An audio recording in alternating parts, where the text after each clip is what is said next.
Hello, and welcome to ongoing town meeting coverage from Town Meeting Television. My name is Bobby Lucier, and I'll be hosting the program today, which will focus on the ranked choice voting ballot item in Burlington. So this program is one of a series of forums that we're hosting in advance of Town Meeting Day, which this year is on March 7th, coming up. And before we get started, just a reminder that if you are tuning in live, we welcome your questions anytime at 802-862-3966. And you can give us a call and we'll hear your question live on the air. And another reminder that you can watch Town Meeting TV on Comcast Channel 1087, Burlington Telecom Channels 17 and 217, as well as on YouTube, youtube.com/townmeetingtv. So with that, we can now dive right into the ranked choice voting ballot item in Burlington. And I think we'll pull up the language here. So the ballot item states charter change, the ability to use ranked choice voting for the election of mayor, school commissioners, and ward election officers. Shall the charter of the city of Burlington, Acts of 1949, number 298, as amended, be further amended by amending Title II, Section 5, election to be by ballot, method of election, runoff elections to adopt ranked choice voting for the elections of mayor, school board commissioners, and ward election officers. And so this ranked choice voting system has already been implemented for city council races in Burlington per a vote in 2021, when 64% of Burlington voters voted in favor of installing the system, specifically just for city council elections. And now on Town Meeting Day this year, voters will have the choice to implement this system as well for future races for mayor, as well as school board and election officials. So we're here to unpack this system a bit today, and joining us, we have Ed Adrian from the Vermont Legislative Apportionment Board, as well as Sam McGinty, who is the democracy advocate for VPIRG. Thank you both so much for joining us. Thank you. Awesome. So we'll jump into opening statements, and Sam, I'll just ask you to start off, just to tell us a bit about yourself, why you're interested in this issue, and how you're qualified to speak about the issue of ranked choice voting. Thank you so much. So happy to be here. Thanks to CCTV, and Ed, great to meet you. My name is Sam McGinty. I'm the democracy advocate with VPIRG, which is the Vermont Public Interest Research Group. We're one of the state's largest environmental and consumer advocacy organizations. And we're also one of the state's leading pro-democracy, pro-voter organizations in the state. And we've worked on a host of pro-voter, pro-democracy issues ranging from same-day voter registration, automatic voter registration, vote by mail, ballot curing, lots of different things that have really helped make Vermont one of the easiest and voter-friendly places to cast a ballot. And that's great, and that's awesome. But there are still lots of problems with the way that we vote. And some of that has to do with the limitations of a single choice ballot. And that's why VPIRG has been looking at systems like ranked choice voting to help ameliorate some of the most common problems that we see in our elections with a single choice ballot, whether that's the lack of majority winners, spoiler candidates, negative campaigning. And really we've been working on ranked choice voting for 20 some years or so, and there's been a growing movement nationally in states and municipalities across the country, and we're really excited that Burlington voters voted to bring back ranked choice back in 2021. We've done lots of voter education, get out to vote, that kind of stuff, and we're excited that beyond this past special election in December, that the whole city is going to be able to use ranked choice voting in city council elections. And we're supportive of the expansion to bring the benefits of ranked choice to virtually all local elections here in the city. Thanks so much, Sam. Ed? Thanks, Bobby. Yes, I'm Ed Adrian. I am an attorney in private practice, although the practice that I'm in, we represent mostly municipalities around the state of Vermont. So I'm constantly answering questions about fire departments and police and voting and open records laws. I'm also on the Legislative Apportionment Board, and I'm a former city councilor. IRV in, I think it was 2010, when Kurt Wright ran against Bob Kiss and Andy Montreux, and Dan Smith. And Dan Smith, who was the independent, thought that he would have a chance because of IRV, but he still came in fourth. So, and I have the greatest respect for Dan. I have some real reservations and concerns about how IRV works, and I'm going to call it IRV because that's what it is. One of my concerns actually is from the get-go is this rebranding. You know, obviously somebody didn't like instant runoff voting or IRV, so they said, hey, let's call it something else. Let's call it ranked choice voting. And Sam, correct me if I'm wrong, but I think they're the exact same system. So whenever somebody tries to change their appearance, that's a red flag. Thanks, Ed. So we're going to jump into the sort of mechanics of ranked choice, instant runoff, and I'll ask you, Ed, to just describe what your understanding of how ranked choice voting works, and what the percentage is needed for someone to be considered a winner. And then Sam, you can jump in after that to if there's anything that you disagree with in terms of how Ed is describing it. Sure. So you need 50% plus one. The way that it works is, let's say there's 5 people in the race. You get to rank all 5 of them, first choice, second choice, etc. And they tally up all the votes after the first round. And if nobody has 50% plus one, they knock out the 5th place person. They take the votes that went to the 5th place person, reassign them based on how the people who voted for the 5th place person for the first choice rank the other people, and they keep doing that until you get to 50% plus one. Okay. Sam, does that sound right to you? Yeah, that's accurate. The one thing that I'll add is you don't have to rank all of the candidates if you don't want to. You can rank as many or as few as you want. Right now you can really only vote for one candidate in our current system, but ranked choice voting gives voters the opportunity to have a backup choice. And for whatever reason, if your top voter, your first choice or candidate is no longer viable, it gives the voters the option to have their vote count for their next choice instead, just as Yeah, you know, I like that Sam is mentioning that. Unfortunately, what we've found, and there's been studies on this, is people don't like not filling in the blanks if they have the opportunity to do so. You see that a lot with the Senate races. If people can vote strategically, you know, when we used to have a 6-person district, Senate district, now there's 2-3 Senate districts. But, you know, this last time there was actually one person that only one out of the 3 that I actually wanted to be the senator, so I just voted for them. But if you look at the percentages of people that will actually take that option, and you look at the studies that have been done, people think they're wasting a vote by not filling in the other 2 choices, which is, it's an opinion, but it's not a true opinion because their vote is actually strengthened by not voting for those other 2. Now, if they want all 3, they want all 3. But I think the vast majority of people feel the need to rank everybody because it's there and they have the opportunity to do so. So what impact does that then have on the election results? Well, the problem with ranked choice voting at its core is that there's no way for people to understand how it works once you get past the first round. Now, I want to say the mechanics of it are understandable, but you can't game out how, you know, if you vote for this person strategically who you think might come in 5th place out of the example that I gave, there's no way to determine when, you know, in what order the other 4 people are going to come up. Whereas in the traditional voting system, you always know that if you vote for one person, that person is either going to win or lose. And if there's an issue with that, then we should just do it like we've always done it and have a runoff election. Or, sorry, Sam, in the alternative, what I would support is an open primary or open caucus in the case of city council elections. And the top 2 or 3 vote getters, they could be progressives, all Democrats, all Republicans, or mix thereof, or independents. The top 2 or 3 then progress to the finals. So you actually don't ever have to have a runoff election, or the top 2, let's say, because that way you don't have to deal with this 50% question. So that is a system that's easy to understand, that doesn't require any separate instructions, that there's no barriers to for people that are older, disabled, English language learners, that meshes well with the system that we currently have in place. I'm going to jump to Sam for just your take on why you support this measure or don't, and yeah, you can take it away. Awesome.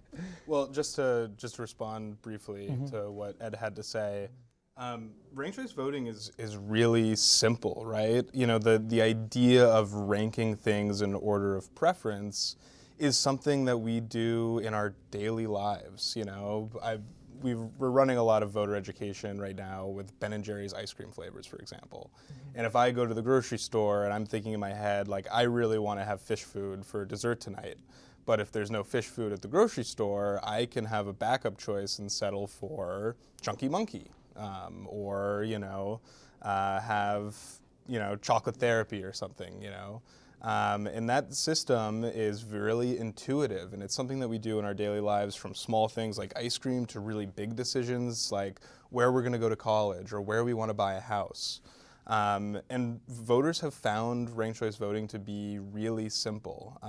All the polling from the major cities that have implemented it found that people were, in the 80th or 90th percentile in terms of voter confidence and voter understanding. And it is a really easy to understand system. And on your point about strategic voting, that is a really big problem with our single choice elections and our first past the post elections, or even a top two runoff election, where voters have to go to the poll and really pick between the lesser of two evils. If I go to the poll, I have to vote for the candidate that I think has the best shot of winning, because I don't want my vote to inadvertently help my least favorite candidate instead. But with ranked choice voting, and this is one of the main reasons why we support it, is I can go and vote for the candidate that I like the best. And they may not have a great shot of winning, right? Like, they may be the Bernie Sanders in a presidential contest. They may not actually win or have a real shot, but I can still cast my vote and rank someone as a second choice.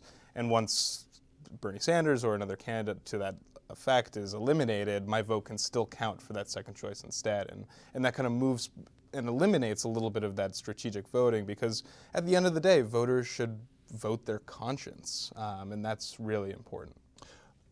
If I can, yeah, I mean, I love the fact that you brought up Bernie Sanders, because as many people are probably aware, if we had instant runoff voting back in 1981, Bernie Sanders probably wouldn't, probably wouldn't know who he is, right? Because we know what happened in that race.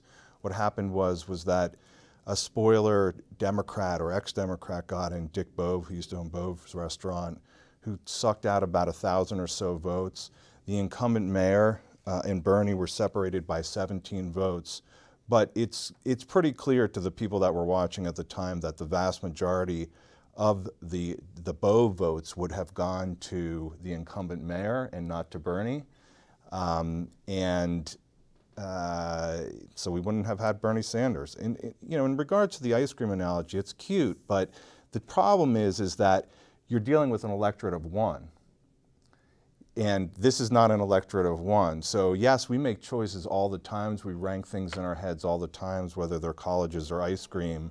But we only have to negotiate that with ourselves and maybe one or two other people who we live with. Thanks, Ed. We have a caller coming in. I'm okay to take the call in a second here.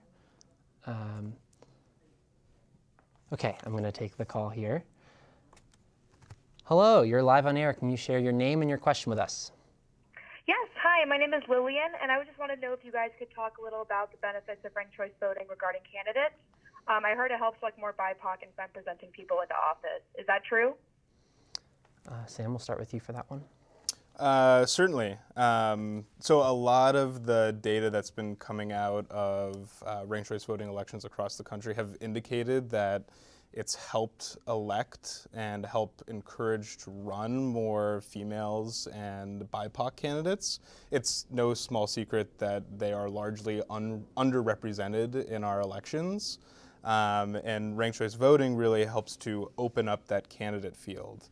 It's well documented that women and people of color are often targeted as spoilers in an election, and either forced to drop out of a race based on party leaders or other constituent bases, and not run in the first place.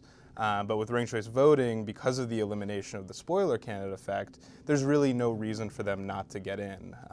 Another reason is a lot of research has shown that the vitriol and the negative campaigning in our elections is a major reason that a lot of female candidates don't get into the race in the first place. And there's some great data out there from exit interviews and studies and surveys that have shown that ranked choice voting helps lower the temperature of our politics because the candidates themselves, they need to not only attract core support, but help identify backup choices too and go across the aisle. And when you're running an overtly negative campaign, you ostracize huge portions of the voter base.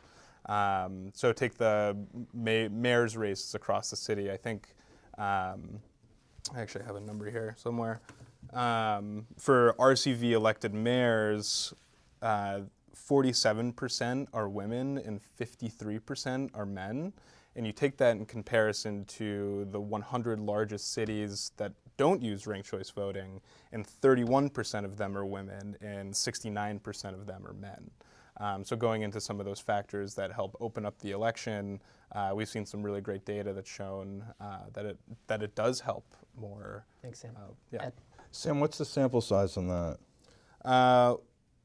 That's a good question. I mean, the top 100 mayors for the largest cities would be 100. Sure. And then RCV elected mayors, it's 63 jurisdictions that use it That's across the country. Out of the 100, or just in general?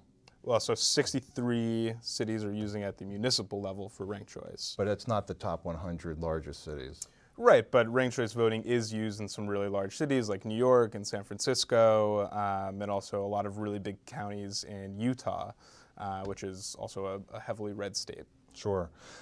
I mean, a couple of things. One is, I'm not sure that I totally agree with Sam's position that it lowers the temperature in races, because just look at what went on in the New York City mayor's race. I mean, that was a traditional knockdown, drag out, mudslinging race that did attract women and BIPOC folks. A BIPOC person did win, but he was seen as one of the most conservative in the field, relatively speaking, former police lieutenant or police officer, and but also the politics is, not a game for the faint of heart, for better or for worse. Especially now, we live in an age where there's accessibility to all kinds of information, and one of the ways that we vet people is their ability to withstand the pressure cooker of a campaign, to see how they'll be able to withstand their time in office. And I'm not saying it's the best system, but until the time in office part becomes easier, I do think they need to be vetted a little bit more and undergo some of those pressures. As far as who we are electing, let me put this another way. While I think that the system where we have open primaries or open caucuses also encourages folks to run, because again, they're not spoilers. If we look at California, I think 50-something people ran in one of the last mayoral elections, gubernatorial elections, which is a little ridiculous, but there you have it. They still got to Gavin Newsom, who was obviously one of the top-ranked candidates the whole time.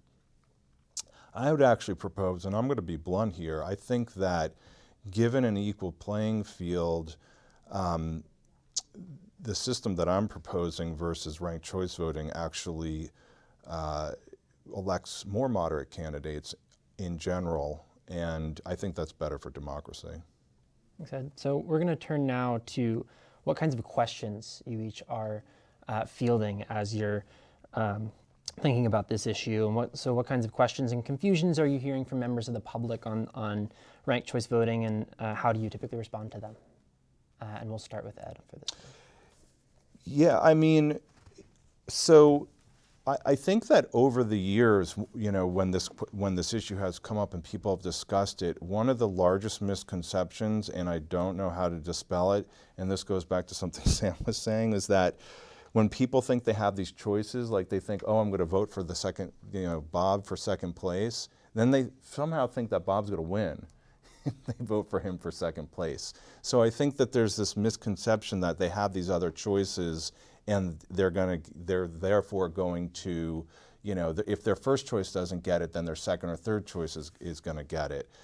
I don't know how that started exactly, but you know, here's the thing that I found ultimately at the end of the day is people don't really want to, a lot of people don't really want to pay attention to politics. They want boring. They want somebody that's going to be an adult and take care of the city, of the state, of the country, and they don't want the drama. And so they sort of tune out a lot of the background noise, and part and parcel with that is when it comes to voting, a lot of folks aren't as educated as they could be because they just want, you know, the parties to represent them, and they're less likely to look in depth into the people. You know, that's not everybody, obviously, but I think that represents a lot of people. Sam? We'll certainly get to the voter misconception piece, but I agree with you, Ed, on that last part, and I don't think that is something that we should strive for in our democracy, right? Like, you look at some of the polling nationwide, and it's something like well over 60% of voters identify as independents because they are truly upset with the two major parties right now. And the two major parties themselves are not working together, you know, across party lines on really any issue, and that is a disservice to voters. And I look at some of the, you know, other things that VPIRG has worked on, like universally mailed ballots, and one of the things we heard from our members is voters really enjoyed the ability to sit down and have their ballot at their kitchen table and research those candidates and to you know, really arm themselves when they cast their vote. And it's great that Burlington is doing the exact same for this city council election, and it's empowering voters to take their time with the ballot and, you know, to understand it and do some of that research. And I think that's a really good thing because we don't want people to be disengaged at the ballot box, and, you know, their participation in democracy should go well beyond election day. One of the common things that I've heard as a question about casting a ballot with ranked choice is whether you need to rank all of the candidates, and you don't need to. You know, if you only feel strongly about one candidate or two candidates, you only need to vote for one or two candidates. You don't have to rank all of the candidates on the ballot. Thanks, Sam. So we've mentioned it a couple times, but there is some history here in Burlington with ranked choice voting. It was installed in the 2000s and then was repealed in 2010, and now it's coming back. So Sam, can you maybe describe a little bit about why in your view it was initially repealed and then why it's come back again, and whether it's changed substantially, or why we've had this kind of on and off relationship with ranked choice voting? Yeah, so Ed gave a little bit of the background already. There were three strong candidates in that race: Bob Kiss, who was running for re-election, Kurt Wright, who was a Republican city councilor at the time, and Andy Montrell, a Democrat. In that first round, Kurt Wright was leading in first choice votes with like 33%. Bob Kiss was in second place with, I think, 28%, and then Andy Montrell was the third place finisher at like 21%. If that was how we were running our elections, Kurt Wright would have won that race without ranked choice voting if there was no top two runoff or anything. But in one of the problems with that is at the time, and I think it's true right now, is Burlington is a largely left-leaning city, and the two strong left-leaning candidates split that vote. And once Andy Montrell was eliminated, the vast majority of his support went to Bob Kiss, and Bob Kiss ended up winning that election. After he was in office, Mayor Kiss became really unpopular. There was a scandal with the misuse of public funds, and I think it was Burlington Telecom, is that right? And he became really unpopular, and as a really a referendum on the mayor himself, a lot of Kurt Wright supporters led a repeal effort to get it off the ballot. And by all accounts, ranked choice voting worked as it should have. That repeal effort was really thin. It only passed with 52% support, and the repeal was only favored in 2 of Burlington's 7 wards, both of which were Kurt Wright strongholds. So for the rest of the city, they didn't really want to get rid of ranked choice voting. And there was a really strong vote in 2021 to bring it back with over 64% support. We had a really strong test run on the 12-6 special election, and VPERG had the opportunity to do some very non-scientific exit polling of voters coming out of the polls. And by and large, the vast majority of folks said it was really positive. They loved the ability to rank candidates. Thanks so much, Sam. I think just in the interest of time, we're going to turn it over to Ed. Why do you, in your view, is it repealed and then coming back now? I would agree with what Sam said about, some of it was a reflection of the weakness of Mayor Kiss, unfortunately. I think correct Sam on something. After the first round, I believe Kurt Wright had 37%, I think, in which case under Burlington's charter at the time, he wouldn't have won because you needed a 40% threshold. So there would have been a runoff between Kurt Wright and Bob Kiss. I agree that Burlington's generally left-leaning, but there was a huge gap between Bob Kiss and Andy Montreux. Now, both Bob and Andy were not dynamic candidates, but I think when push came to shove, Democrats who voted for Andy could not bring themselves to vote for Kurt Wright just because he had the R next to his name. If Kurt was in most other states, he's probably a Phil Scott Republican or pretty close to it. And I've had my disagreements with Kurt, believe me. But I think that my belief is that when the progressives put up Bob Kiss to begin with, they never thought he had a chance of winning, and nobody else wanted to run. And they were shocked when he won the first time. So, it's a little bit of that being tested in the cauldron that didn't occur in that instance, where if Bob was tested a little bit further and pushed a little bit further, then perhaps he wouldn't have won. Thanks, Ed. So I think we've just got a couple minutes here, so we're going to wrap up with closing statements. I think you each have about a minute, and we'll start with you, Ed. Thanks so much for the opportunity to speak today. It's always fun to come to Channel 17, and everybody here does a great service and is always welcoming. I'm going to be voting against this. I would support a different system. I do think we need a different system to make things a little bit less acrimonious, but I still like the head-to-head nature of our elections rather than watering it down through an IRV system. I think that open primaries or open caucuses can achieve that in just the same way. There has been success in those in other states. I think they lead to more moderate candidates, and I think more moderate candidates are generally better for society because they create less tension. Thanks, Ed. Sam, closing statement. Awesome. Yeah, thank you to CCTV. Thank you, Ed, for this conversation. It's been awesome. Myself, as a Ward 2 voter, is going to vote in favor of this, and VPERG is strongly in support of this as a way to really improve our democracy by giving voters more choices and more voices, and to help ameliorate some of the biggest problems that we're seeing in our election with spoiler candidates and electing people who don't have majority support.